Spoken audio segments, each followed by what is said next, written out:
My name is Hannah, and I'm 34 years old. For the past 5 years, I've been working at the National Archives and Records Administration. It's a job I've always enjoyed, surrounded by history and important documents. But lately, I've been feeling like something's missing in my life. I lost my parents when I was in my early 20s. It was a car accident, sudden and devastating. Since then, I've been on my own, throwing myself into my work and trying not to think about how lonely I felt. But as I approached my mid-30s, I couldn't ignore it anymore. I wanted a family of my own. "Hannah, you coming to the break room? We're having cake for Jim's birthday," my colleague, Lisa, called out. As I followed Lisa to the break room, I couldn't help but notice how she kept glancing at her phone, probably texting her husband. I felt a pang of envy. The break room was crowded with my coworkers, all chatting and laughing. Jim, a balding man in his 50s, was cutting the cake. "Here you go, Hannah," he said, handing me a slice. "You know, my nephew's about your age. Single too. Maybe I should introduce you to?" I forced a smile. "Thanks, Jim, but I'm okay." This wasn't the first time a coworker had tried to set me up. I'd been on a few dates with guys from work, but they all seemed, well, not what I was looking for. Too focused on their careers, or too immature. I wanted someone stable, someone who understood the value of family. Later that day, as I was organizing some files, my supervisor, Mr. Johnson, approached my desk. "Hannah, I've got a new case for you.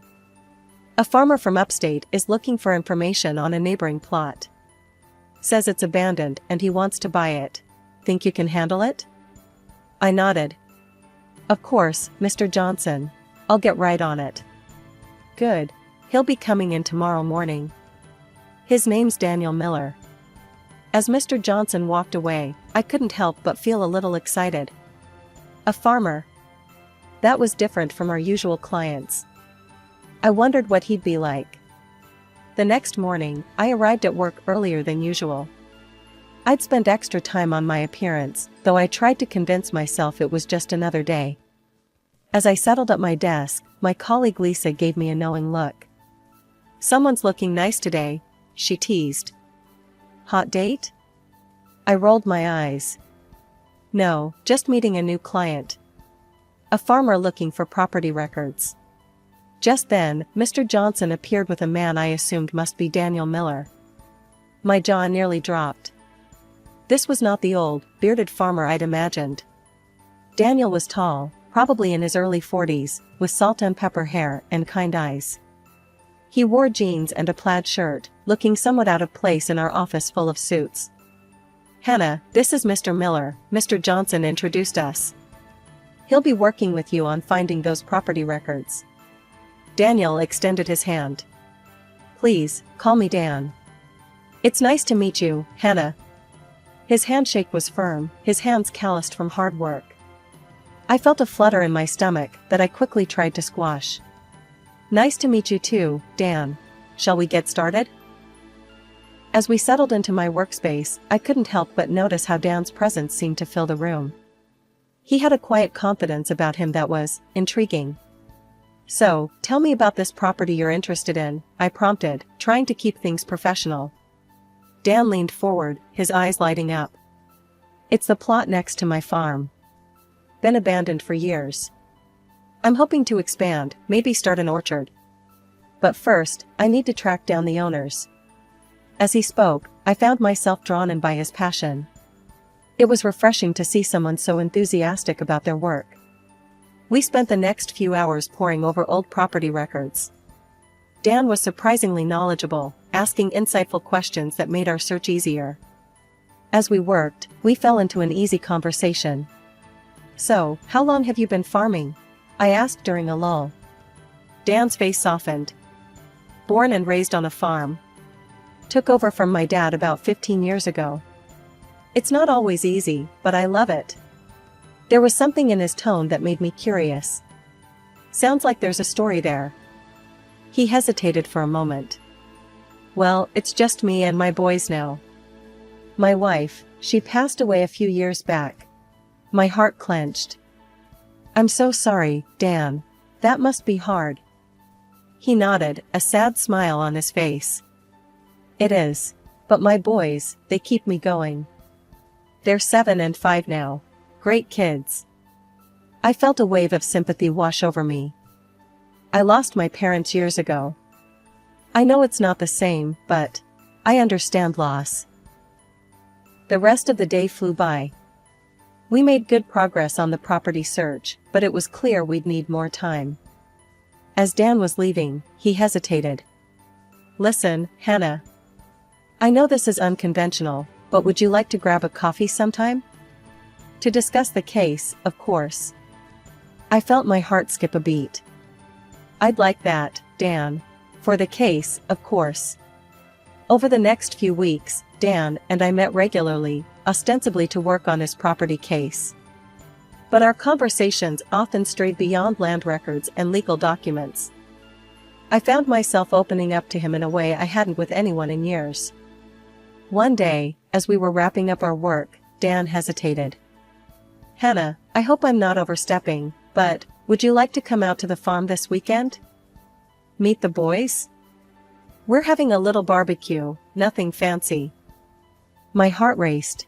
This felt like a big step. I'd love to, Dan. Are you sure the boys would be okay with it? He smiled, his eyes crinkling at the corners. They'd been asking to meet you. I may have mentioned you once or twice. That Saturday, I found myself driving out to Dan's farm. The city gradually gave way to rolling hills and open fields. As I pulled up to the farmhouse, I saw Dan and 2 young boys waiting on the porch. Hannah, Dan called out, waving. Come meet the boys. I stepped out of the car, suddenly nervous. The younger boy hid behind Dan's leg, while the older one eyed me curiously. Boys, this is Miss Hannah from the archives. Hannah, these are my sons, Jack and Tommy. Jack, the older boy, stepped forward. Do you really work with old stuff all day? That's cool. I laughed, feeling myself relax. I do. Maybe I can show you some interesting documents sometime. Tommy, still shy, peeked out from behind Dan. Do you like chickens? We have chickens. And just like that, the ice was broken. The boys led me on a tour of the farm, showing me their favorite spots and introducing me to various animals. Dan followed behind, a soft smile on his face. As the day went on, I found myself falling into an easy rhythm with Dan and the boys. We grilled burgers, played catch in the yard, and ended the evening roasting marshmallows over a small fire. As the boys dozed off on a blanket nearby, Dan and I sat in comfortable silence, watching the stars come out. Thank you for today, I said softly. It's been wonderful. Dan turned to me, his face serious. Hannah, I need to be honest with you. I like you. A lot. And I think you might feel the same. But I need you to understand, the boys and we're a package deal. It's not always easy, being a single dad and a farmer. I took a deep breath, gathering my courage. Dan, I like you too. And your boys are amazing. I know it won't be easy, but I'd like to see where this goes. If you want to, that is. Dan's face broke into a wide smile. He reached out, taking my hand in his. I'd like that very much, Hannah. The months that followed were like a dream. Dan and I grew closer, and I found myself spending more and more time at the farm. The boys, Jack and Tommy, warmed up to me quickly, and I discovered a maternal instinct I never knew I had. One crisp autumn evening, as we sat on the porch watching the sunset, Dan turned to me with a serious expression. Hannah, these past 6 months have been the happiest I've had in years. I know it might seem fast, but when you know, you know. Hannah Thompson, will you marry me? Tears welled up in my eyes. Yes, Dan. Yes, I'll marry you. The wedding was a simple affair, held on the farm with only our closest friends and family present. As I walked down the makeshift aisle in a simple white dress, I saw Dan waiting for me, looking handsome in his suit. Jack and Tommy stood beside him, beaming. However, my joy was slightly dampened when I overheard Dan's parents talking during the reception. "She's awfully thin, isn't she?" his mother muttered. "Not sure she's cut out for farm life." "Give her time, Martha," his father replied. "She'll toughen up or she'll break." I tried to shake off their words, focusing instead on the happiness of the day. But a seed of doubt had been planted. After the honeymoon, I moved to the farm permanently. It was a big adjustment, leaving my job and city life behind. Dan suggested I quit working to focus on the house and children, and I agreed, eager to embrace my new role as wife and stepmother. At first, everything seemed perfect. I threw myself into farm life, learning to cook hearty meals, tend to the vegetable garden, and even help with some of the lighter farm work. The boys seemed to thrive under my care, and I loved reading to them at night and helping with their homework. But as weeks turned into months, I began to feel the strain. The work was endless and grueling. I'd never realized how much physical labor went into running a farm. My hands, once soft from office work, became calloused and rough. Dan's parents, who lived nearby, were frequent visitors. His mother, Martha, took every opportunity to criticize my efforts. "You call this a proper farm breakfast?" She'd scoff at my attempts at cooking. "In my day, we'd have had 3 different kinds of meat on the table by now." I tried to brush off her comments, but they stung. Dan, busy with the farm work, seemed oblivious to my struggles. One particularly difficult day, as I was struggling to wrangle a stubborn cow into the barn, Dan called out from the tractor. "Come on, Hannah, put your back into it. Food doesn't just appear on the table, you know." I bit back a retort, feeling a mix of frustration and hurt. This wasn't the life I had imagined when I said "I do." That night, as I looked at myself in the mirror, I barely recognized the woman staring back at me. I'd lost weight, my hair was a mess, and there were dark circles under my eyes. The manicured nails and styled hair of my city life seemed like a distant memory. As the months wore on, the demands of farm life began to take their toll. I was up before dawn each day, preparing breakfast for Dan and the boys, packing lunches, and then diving into a never-ending list of chores. Feeding animals, cleaning coops and stalls, helping with the crops, it was relentless. One particularly grueling day, I woke up feeling awful. My head was pounding, and I could feel a fever coming on. But as I lay in bed, contemplating calling in sick, to whom, I wasn't sure, I heard a sharp knock at the bedroom door. "Hannah, are you planning to sleep all day?" It was Martha, my mother-in-law. I groaned, forcing myself to sit up. "I'm not feeling well, Martha. I think I might have a fever." She burst into the room, her face a mask of disapproval. "Nonsense. In this family, only death is an excuse not to work. Now get up and make me some breakfast. Then there's work to be done in the yard." Stunned and feeling too weak to argue, I dragged myself out of bed. As I mechanically prepared Martha's breakfast, I could feel my body protesting every movement. "Here you go," I said, placing a plate of eggs and bacon in front of her. She took one bite and grimaced. "Overcooked. But it'll have to do. Now get out there and earn your keep." I stumbled out into the yard, my vision blurry, and my body aching. The world seemed to spin as I made my way to the chicken coop. As I bent down to clean it out, a wave of nausea hit me. I barely made it out of the coop before vomiting. Wiping my mouth, I looked up to see Dan watching me from the tractor. "You okay?" he called out. I shook my head weakly. "I think I'm sick, Dan. I need to lie down." He frowned. "We can't afford for you to be sick right now, Hannah. The work needs to get done. Just push through it." Tears stung my eyes as I watched him turn back to his work. I felt so alone, so unsupported. This wasn't the man I'd fallen in love with. That night, as I lay in bed, my fever raging, it was Jack and Tommy who took care of me. They brought me water and cold compresses, their little faces creased with worry. "Are you gonna be okay, Hannah?" Tommy asked, his voice small. I managed a weak smile. I'll be fine, sweetheart.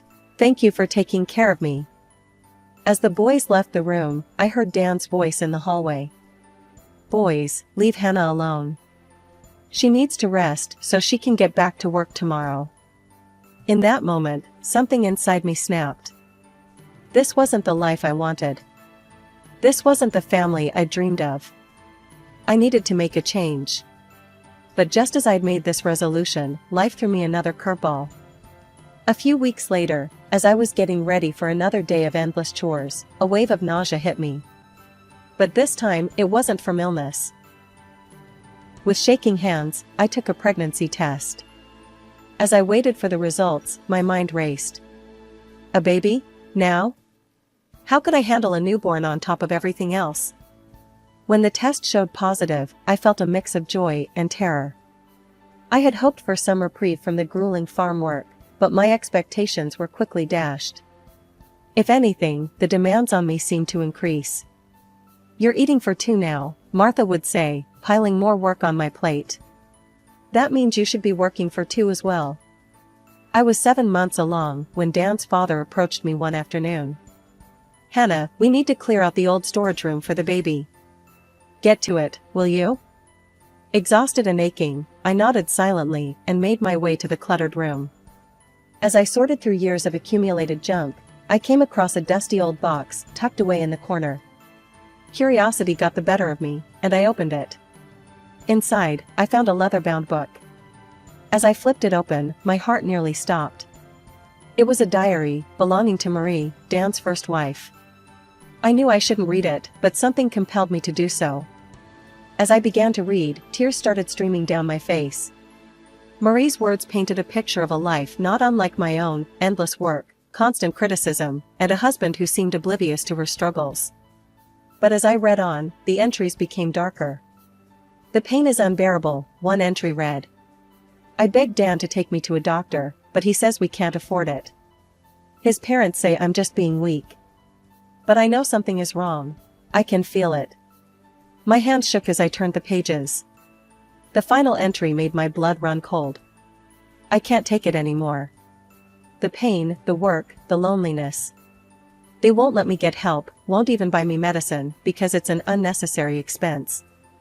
I'm sorry, my sweet boys, but I can't go on like this. Dan, your parents, this is on you. I hope you can live with what you've done. I closed the diary, feeling sick to my stomach. This wasn't just a diary, it was a suicide note. Marie hadn't died from an illness as I'd been told. She had taken her own life, driven to desperation by the very people I was now living with. In that moment, everything became crystal clear. The way Dan and his parents treated me, their callousness towards my health and well-being, it wasn't new. They had done this before, and it had cost a woman her life. I carefully hid the diary in my room, my mind racing. I couldn't let history repeat itself. I couldn't become another Marie. 2 months had passed since I gave birth to my daughter, Emily.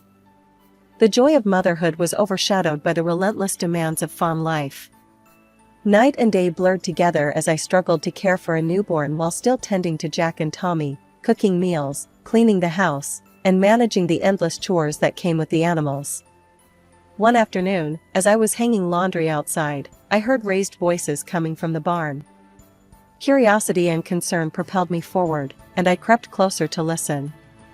You killed her. Jack's young voice cracked with emotion. You and Grandma and Grandpa, you killed Mom. The sharp sound of a slap echoed through the air, followed by Dan's furious voice. Don't you dare say that again, boy. You think you're so smart, huh? Well, if you're too smart for your own good, maybe you don't need school anymore. My heart raced as I listened, frozen in place. Dan continued his tirade, his voice growing louder. From now on, you'll work on the farm full-time. You'll earn your keep like the rest of us. You don't need an education to work here. You'll learn what really matters, how to put food on the table. I felt sick to my stomach. Jack was only 9 years old. The thought of him being denied an education, forced to work full-time on the farm, it was unthinkable. The next morning, Dan announced he was leaving for a 3-day farm produce fair with his parents. As soon as their truck disappeared down the driveway, I sprang into action. "Jack, Tommy," I called, my voice surprisingly steady. "Pack a bag with your favorite things. We're going on a trip." As the boys scrambled to pack, I gathered Emily's essentials and a few of our belongings. I retrieved Marie's diary from its hiding place and tucked it safely into my bag. Within an hour, we were in my old car, driving away from the farm. The boys were quiet, sensing the gravity of the situation. Emily slept peacefully in her car seat, oblivious to the turmoil around her. Using my meager savings, I rented a small apartment in the city. It was cramped and nothing like the farmhouse, but it was ours, and it was safe. The next day, I reached out to my old contacts at the archive. They were surprised to hear from me, but eager to help. With their assistance, I managed to track down information about Marie's parents. My hand shook as I dialed the number. A warm, elderly voice answered. "Hello? Mrs. Johnson? This is Hannah. I was married to your son-in-law, Dan." There was a pause, then a sharp intake of breath. "Is everything all right? We've been trying to get in touch with the boys for years. Dan cut us off after we lost her. Please, can we see them?" It turned out the Johnsons lived in a neighboring town. They invited us to visit, eager to reunite with their grandchildren and meet Emily. The moment we arrived at the Johnsons' house, I felt a wave of warmth and acceptance wash over us. Marie's parents, Ellen and Robert, greeted us with open arms and tear-filled eyes. "Oh, look at you all," Ellen exclaimed, hugging Jack and Tommy tightly. "You've grown so much." Robert gently took Emily from my arms, cradling her with the practiced ease of a grandfather. "And this little one, she's beautiful, Hannah." Once we were settled inside, I knew it was time. With shaking hands, I pulled Marie's diary from my bag. "There's something you need to see," I said softly, holding out the diary to Ellen. As they read, their expressions changed from curiosity to horror to grief. Tears streamed down Ellen's face, while Robert's jaw clenched in anger. "We knew something was wrong," Ellen whispered. "But we never imagined, oh, Marie." Just then, my phone rang. It was Dan. I steeled myself and answered. "Where the hell are you?" he growled. "Get back home now, or I'm calling the police." I felt a surge of courage. "No, Dan. I'm not coming back. In fact, I'll be the one contacting the police. Don't call me again." I hung up, my heart racing. Over the next few days, with the Johnsons' support, I set our plan in motion. I contacted Child Protective Services, providing detailed accounts of the abuse and neglect the children had suffered. Then, clutching Marie's diary, I walked into the local police station. The detective listened gravely as I recounted everything: the forced labor, the medical neglect, Marie's suicide. "This is extremely serious," the detective said. "We'll need to investigate thoroughly. Are you willing to press charges?" "Yes," I replied without hesitation. "For all of us." What followed was a whirlwind of activity. Dan and his parents were arrested and brought in for questioning. The farm was searched, and more evidence of abuse was uncovered. The boys were interviewed by child psychologists, bravely recounting their experiences. It was heart-wrenching to hear their stories, but I was so proud of their courage. Finally, after months of legal proceedings, we found ourselves in the courtroom for the final verdict. I sat between Ellen and Robert, holding Emily close, with Jack and Tommy on either side of us.